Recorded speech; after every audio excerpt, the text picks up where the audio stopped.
Jalak ngoceh adalah bilahnya lurus. Oke ya, bilahnya lurus.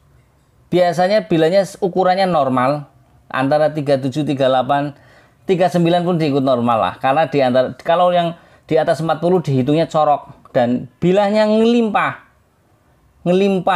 Kadang bilahnya juga pipih. Ciri-cirinya adalah gandiknya lugas, polos, pejetan, kemudian mempunyai greneng robyong. Inilah sahabat pusaka. Nah, ini sampai ke bilah ini. Nah, ini nih. Ada greneng sampai ke bilah. Ya. Itu saja sahabat pusaka Jawa ricikannya.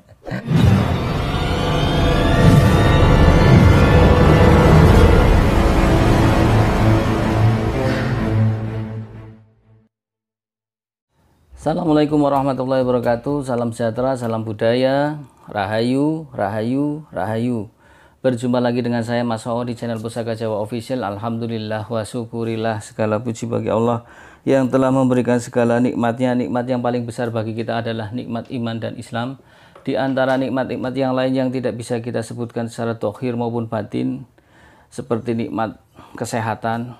Di dalam tubuh kita ada banyak organ tubuh. Sehat mata, sehat mulut, sehat telinga, sehat ginjal, sehat jantung, dan sehat tangan maupun sehat organ tubuh yang lain yang tidak bisa kita jabarkan. Minum dulu sahabat Pusaka Jawa, saya suaranya agak serak, lagi nggak enak badan. Sahabat Pusaka Jawa dimanapun Anda berada, semoga sahabat Pusaka Jawa selalu diberikan yang terbaik, diberikan kebahagiaan yang tak terduga, baik dalam keadaan lapang maupun dalam keadaan sempit, dijauhkan dari virus COVID-19 atau virus corona, baik sahabat Pusaka Jawa maupun handai tulan sahabat Pusaka Jawa. Ya, sahabat Pusaka Jawa, kali ini saya akan membawa dapur keris lurus request dari subscriber. Terima kasih yang sudah merequest, yaitu keris dapur jalak ngoceh.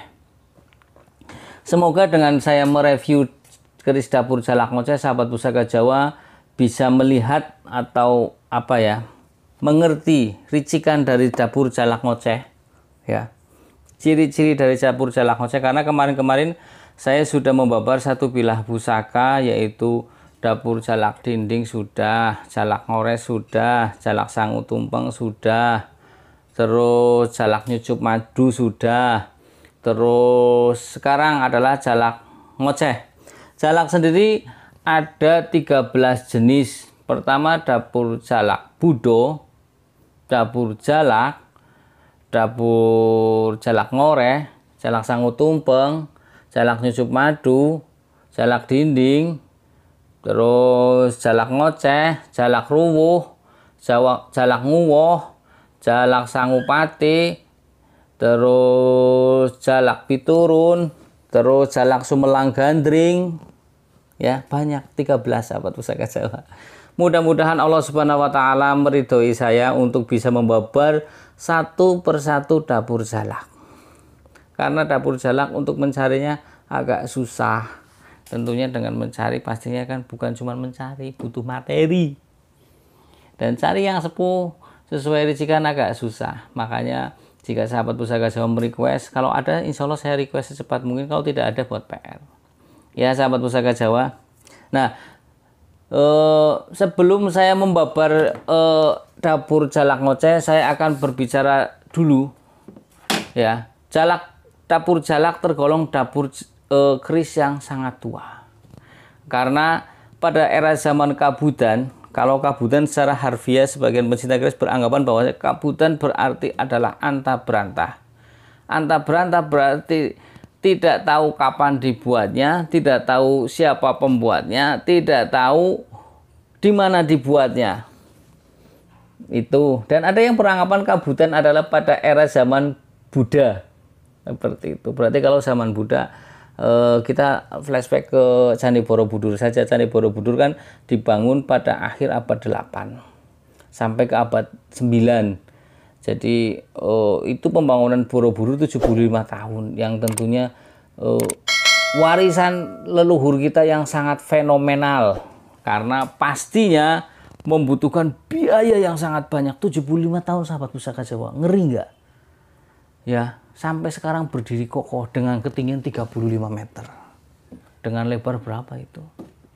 Dan itu bukan untuk ekonomi. Dengan motif ekonomi itu adalah untuk lebih cenderung kepada apa ya? Untuk ke sisi spiritual ya sahabat Pusaka Jawa. Minum dulu, bismillahirrahmanirrahim.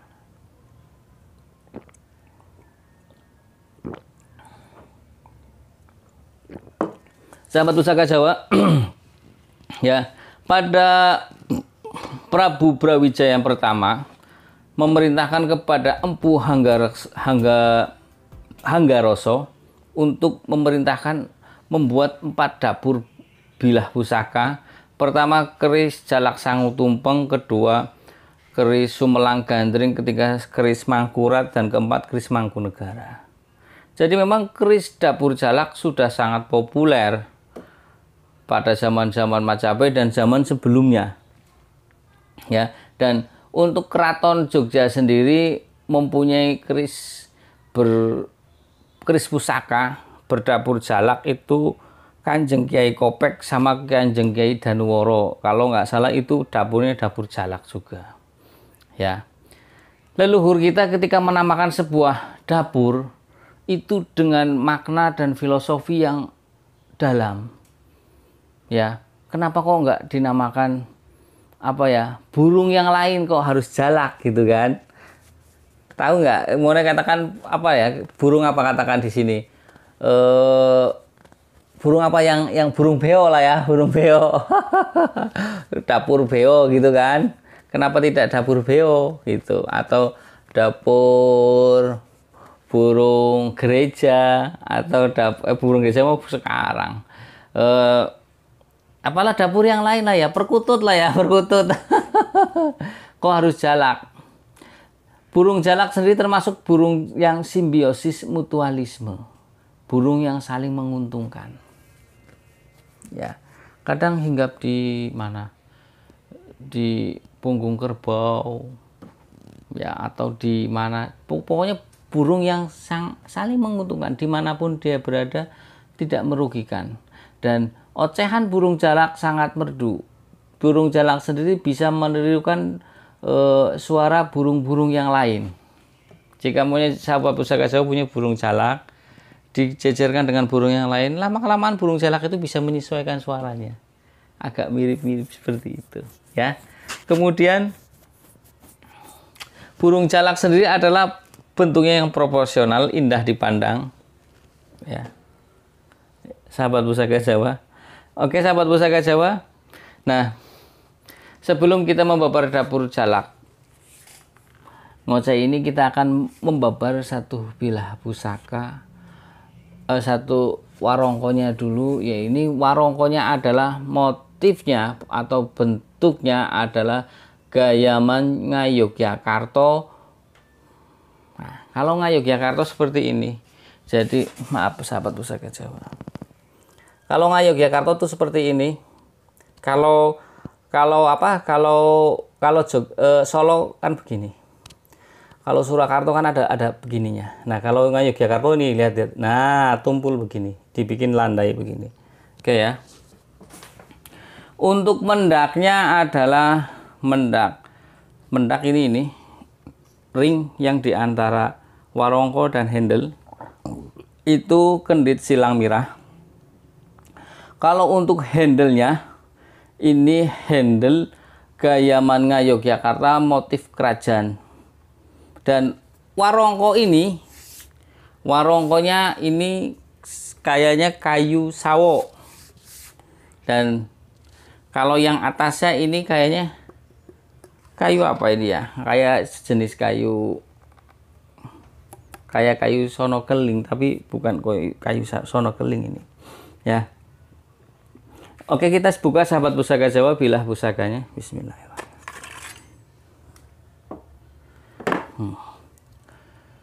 Ini kerisnya gagah sahabat Pusaka Jawa. Ini sepertinya panjangnya lebih daripada keris standar. Keris standar sendiri kan panjangnya 37 sampai dengan 38. Kita ukur ya sahabat Pusaka Jawa. Karena tukang keris jimatnya ya ini. Tukang keris itu jimatnya ini, sahabat pusaka Jawa. Apa ya? Jimatnya adalah meteran, seperti halnya dengan tukang jahit. Kita ukur.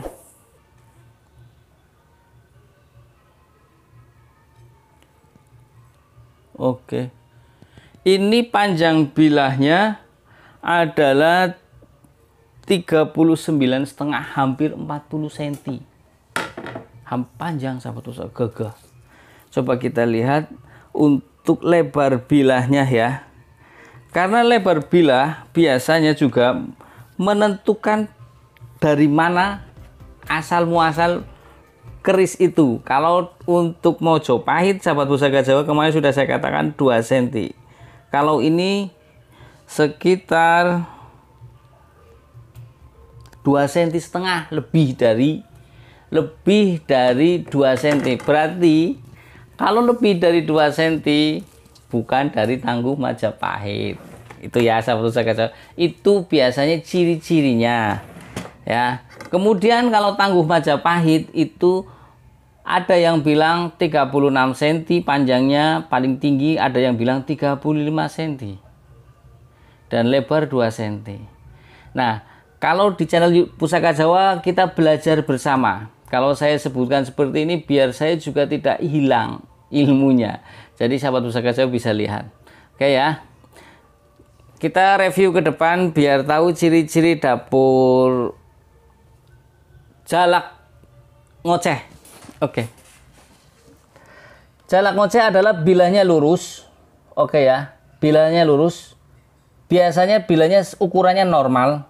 Antara 37, 38, 39 pun diikut normal lah. Karena di antara, kalau yang di atas 40 dihitungnya corok. Dan bilahnya ngelimpah.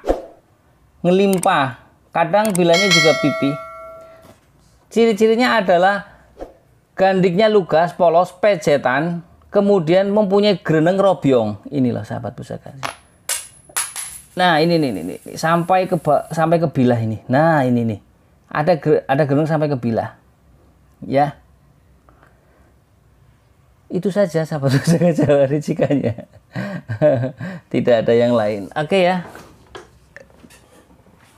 Nah, sahabat pusaka Jawa, untuk pucukannya ini adalah Newgen. Pucukan ada 6. Tak ingatkan lagi. Pertama adalah Ngudup Gambir, kedua Ambu Tutumo, ketiga Anggabah Kopong, keempat Newgen, kelima Nugi Pinetet, keenam Ngumyang. Yang 2 terakhir itu jarang, yaitu Nugi Pinetet dan Ngumyang itu jarang ditemui. Mungkin kalau saya nanti punya yang Nugi Pinetet ataupun yang Ngumyang, nanti saya review. Ya, biar sahabat pusaka Jawa tahu bentuknya. Nah, kalau dilihat dari gonjonya, ini gonjonya dengan gonjonya sabit rontal, sahabat pusaka Jawa. Kemudian kalau dilihat dari pamornya, ini pamornya nyanak, sahabat pusaka Jawa. Nyanak itu ndelemok-ndelemok beli jelas ora karuan. Pan katon-katon, pan ora-ora. Kalau gaji kan jelas katon. Gaji pamornya seperti gaji sapi lah yang kalau ini enggak. Nih, ini pamornya nyanak seperti ini nih. Neng Tegal ngomong apa ya? Ndelemok-ndelemok beli jelas lah ya. Antara besi dan pamor hampir nyaru seperti itu. Dan ini pamornya adalah jenis pamor ngulit semangka. Ya, sahabat pusaka Jawa. Kalau dilihat dari seloroknya, selorok besinya, ini adalah hitam keabu-abuan. Hitam keabu-abuan. Ya. Kemudian kalau lihat dari garap dengan gonjo sirah cicak yang gede, tebal dengan seperti ini, itu, dan di gonjonya ini ada pasir malela. Pasir malela itu seperti bintang-bintang di langit, bling-bling. Kalau ini kerlap-kerlip, sahabat pusaka Jawa. Dilihat dari gonjonya, dari pasikutannya, ini estimasi Tangguh Cirebon, sahabat pusaka Jawa. Jadi ini tangguhnya tangguh Cirebon. Dan sahabat Pusaka Jawa perlu ketahui bahwasanya tuah dan angsar, saya sering mengatakan bahwasanya empu itu ketika menyisipkan satu doa dan harapan diaplikasikan pada dapur sebilah pusaka itu lewat nama dapur. Ketika nama dapur itu sudah memperlambangkan doa dari empu itu, kayak brojol untuk memudahkan segala sesuatu untuk keluar, brojoli. Nah, kalau jalak untuk jalak ngoceh sendiri itu mempunyai, sebagian pecinta keris beranggapan mempunyai tuah dan angsar lebih condong bagus dimiliki oleh para farmer, petani ataupun peternak unggas. Ya, jadi lebih cenderung lebih cocok, walaupun bisa dimiliki siapa saja, lebih cocok dimiliki oleh petani maupun peternak unggas. Kayak contoh kayak dapur keris Mahesa Lajer, Kebo Lajer itu ya, itu kan lebih condong kepada petani. Tapi kalau ketemunya pamor miring, ya berarti kan bisa dipakai untuk selain petani, untuk kewibawaan dan protek seperti itu. Nah, itu tadi tuah dan angsar dari dapur keris Jalak Ngoceh adalah untuk para petani dan peternak unggas. Nah, kalau untuk tuah pamor ngulit semangka sendiri adalah untuk memperluas pergaulan. Ketika sahabat Pusaka Jawa pergaulannya luas, insya Allah rezekinya pun gampang. Benar tidak? Kita lagi keadaan kondisi ekonomi terpuruk karena temennya banyak dan disukai banyak orang. Kita mencari sesuap nasi atau mencari uang pun nanya ke teman, ada kerjaan nggak? Oh ada, silakan ya gini. Mentok-mentok ada utangan nggak? Oh ada, silakan, seperti ya sahabat Pusaka Jawa. Nah, kalau untuk perlambang dari keris lurus adalah untuk keteguhan hati dan kekuatan iman. Oke ya sahabat Pusaka Jawa. Kalau untuk keteguhan hati dan kekuatan iman, berarti kalau kita rangkum dari dapur keris ini, dapur keris Jalak Ngoceh ini, maka diharapkan orang yang memiliki dapur keris Jalak Ngoceh ini dengan pamor yang ngulit semangka, kemudian ya berarti kalau dia seorang petani ataupun peternak unggas, maka dia akan dengan pamor ngulit semangka pergaulannya luas. Ketika pergaulannya luas, dapat diterima masyarakat umum dalam berbisnis untuk unggasnya maupun untuk pertaniannya, dia lebih mudah untuk memasarkan dan gampang diterima. Dan dengan dilambangkan lurus, berarti ketika dia dalam berbisnis ataupun berusaha dalam kehidupan sehari-hari, dia tidak melenceng dari norma-norma agama ataupun norma pemerintah. Artinya menjadi orang yang lurus. Pedagang pun pedagang yang jujur, petani-petani yang jujur, peternak-peternak yang jujur. Ya sahabat Pusaka Jawa. Nah, sahabat Pusaka Jawa dimanapun Anda berada, jika sahabat Pusaka Jawa memiliki dapur keris yang tidak Anda ketahui, silahkan kirim fotonya ke saya. Kalau saya senggang, saya balas. Ya, kalau saya tahu, saya balas. Kalau tidak tahu, buat PR, karena namanya manusia ada keterbatasan. Ya sahabat Pusaka Jawa. Jadi ini kerisnya dengan panjang 39,5 cm, lebar sekitar 2,5 cm. Kerisnya ini gagah sekali, ya. Keris gagah ini estimasi tangguh Cirebon. Ya. Jadi ini sudah saya review Jalak Ngocehnya. Semoga sahabat subscriber terpuaskan tentang penjelasan saya. Tentunya Jalak Ngoceh lebih cenderung cocok kepada para petani maupun peternak unggas. Itu sebagian anggapan pencinta keris. Ada yang bilang cocok untuk guru karena ngoceh. Jadi begini, filosofi ngoceh sendiri itu adalah bukan karena lebih banyak bicaranya, tapi lebih banyak cenderung dicintai karena ocehannya bagus. Jadi ketika mempunyai dapur jalak ngoceh, diharapkan orang yang punya dapur jalak ngoceh itu seperti halnya burung jalak yang sedang ngoceh, orang lebih takjub melihatnya, lebih senang, lebih mudah terpikat. Ya sahabat Pusaka Jawa. Nah, dari saya itu saja. Untuk sahabat Pusaka Jawa yang belum subscriber, silahkan subscribe. Yang belum pencet tombol notifikasi, mulai sekarang pencet agar sahabat Pusaka Jawa mendapatkan video terupdate dari saya. Semoga video ini bermanfaat ya, mempunyai nilai ibadah. Karena pada dasarnya semua yang saya sampaikan adalah kehendak dari Allah Subhanahu wa taala. Apa yang ada dalam pusaka itu, manfaat-manfaat yang ada dalam pusaka, semua adalah kehendak dari Allah Subhanahu wa taala. Kalaupun terjadi itu dari min rahmatillah, dari rahmatnya Allah Subhanahu wa taala. Kalau manusia kan sekedar berdoa. Sering kan kita berdoa tercapainya baru 11 tahun. Berdoa minta biar punya usaha sendiri, dia masih bekerja, ternyata 11 tahun baru terjadi. Seperti itu. Nah, kalau empu ketika membuat satu bila pusaka, diaplikasikan di sinilah doanya di sini dengan melalui perlambang, pamor, luk, kemudian nama dapur. Semoga apa yang kita miliki bisa bermanfaat ya, baik secara eksoteri maupun secara isoteri. Tapi perlu sahabat pusaka ketahui bahwasanya semua itu karena Allah Subhanahu wa taala yang mengabulkan, bukan dari kita. Kita cuman sekedar ikhtiar saja ya, agar sahabat usaha tidak salah lah ya.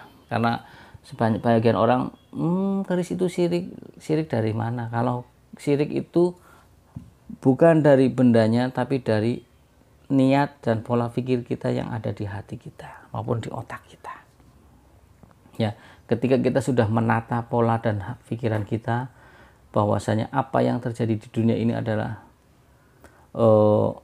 karena Allah Subhanahu wa taala, kemudian